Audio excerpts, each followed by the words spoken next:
আমাদের এই ফ্যাসিবাদ বিরোধী বিপ্লবে শহীদের সংখ্যা বেড়েই চলেছে। আমরা জানি না আরো যারা এখনো অসুস্থ আছেন তাদের মধ্যে আরো কেউ শহীদ হবেন কিনা। আপনারা ইতিমধ্যে শুনেছেন যে আরাফাত এক মাদ্রাসার ছাত্র ছিল।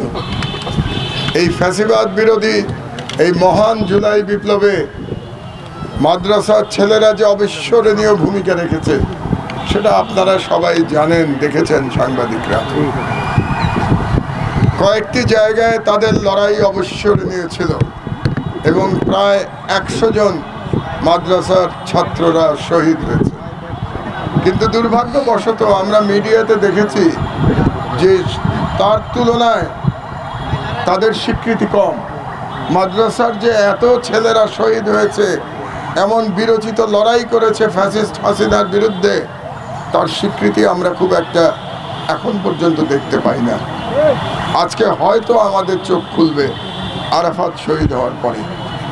আরাফাতের শোক সন্তপ্ত পিতা এখানে উপস্থিত আছেন, তার বড় ভাই এখানে উপস্থিত আছে, তার একমাত্র বোন শিশু এখানে উপস্থিত আছে। আরাফাতও কিশোর ছিল, সেই কিশোর তার জীবন দিয়ে বাংলাদেশকে প্রকৃত স্বাধীনতা দান করে গেছে।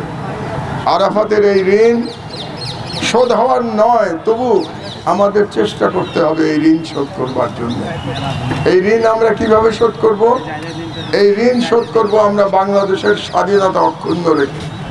এই ঋণ শোধ করব আমরা ভারতীয় সম্প্রসারণবাদের মোকাবেলা। Double million offer Walton fridge কিনে পেতে পারেন 20 লক্ষ টাকা, রয়েছে কোটি কোটি টাকার নিশ্চিত উপহার। এখনো দিল্লি থেকে ষড়যন্ত্র চলছে, আপনারা জানেন। এই ষড়যন্ত্র আমাদের ঐক্যবদ্ধভাবে মোকাবেলা করতে হবে।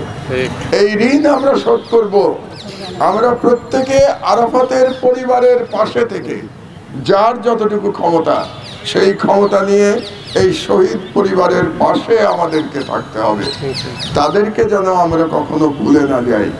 আমাদের মনে রাখতে হবে, একটু আগে বলেছেন আমার ভাই, যে শহীদকে কখনো মৃত বলা যাবে না, তারা সর্বদা জীবিত। সুতরাং আমাদের মনে রাখতে হবে আরাফাত আমাদের সঙ্গেই থাকবে, কিন্তু তারপরেও আমরা তাদের স্মৃতিকে কোনোদিন অমলিন হতে দেব না, ইনশাআল্লাহ। এবং আমরা জানি যে এই আলেম সমাজ সেই 2013 সাল থেকে রক্ত দিয়ে এসছে এই হাসিনার বিরুদ্ধে। শাপলা চত্বরের গণহত্যার কথা নিশ্চয়ই আমরা ভুলে যাই নাই। এই শাপলা চত্বরের গণহত্যার মধ্যে দিয়ে হাসিনার এই ইসলামের বিরুদ্ধে আক্রমণ শুরু হয়েছিল, এটা যেন আমরা স্মরণে রাখি। শাপলার শহীদদেরও যেন আমরা ভুলে না যাই। আমি সরকারের অনেক প্রভাবশালী ব্যক্তি এখানে উপস্থিত আছেন, তাদের কাছে আমি আহ্বান জানাবো, দাবি জানাবো যে এই সবগুলো হত্যাকাণ্ডের বিচার হতে হবে, এই সবগুলো গণহত্যার বিচার হতে হবে। 1 নম্বর দাবি। 2 নম্বর, যারা শহীদ হয়েছে সেই সমস্ত পরিবারের পুনর্বাসনের ব্যবস্থা করতে হবে। সরকারকে অবশ্যই পুনর্বাসনের ব্যবস্থা করতে হবে। আর সবচেয়ে বড় কথা যেটা, এই সরকার যেন বাংলাদেশকে এমনভাবে পরিচালনা করে যাতে করে আর কোনো ফ্যাসিবাদী ব্যবস্থা এই দেশে আর উত্থান লাভ না করে। কাজে এটাও এই সরকারের দায়িত্ব। এই সরকার অনেকগুলো সংস্কার হাতে নিয়েছে, এই সংস্কারগুলো যুক্তিসঙ্গত সময়ের মধ্যে সমাপ্ত করে তাদেরকে যেতে হবে।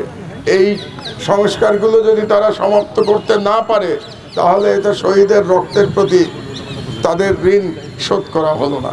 আমার বক্তব্য আমি দীর্ঘায়িত করব না, শুধু বলতে চাই, শহীদ আরাফাত আমাদের কাছ থেকে চলে গেছে, কিন্তু শহীদ আরাফাত আমাদেরকে স্বাধীনতা দিয়ে গেছে। শহীদ আরাফাত আমাদেরকে উজ্জীবিত করে গেছে। শহীদ আরাফাত আমাদেরকে শিখিয়ে গেছে কিভাবে দেশের জন্য জীবন দিতে হয়, অন্যের অধিকার প্রতিষ্ঠা করবার জন্যে এই কিশোর বয়সে জীবন দিতে হয়।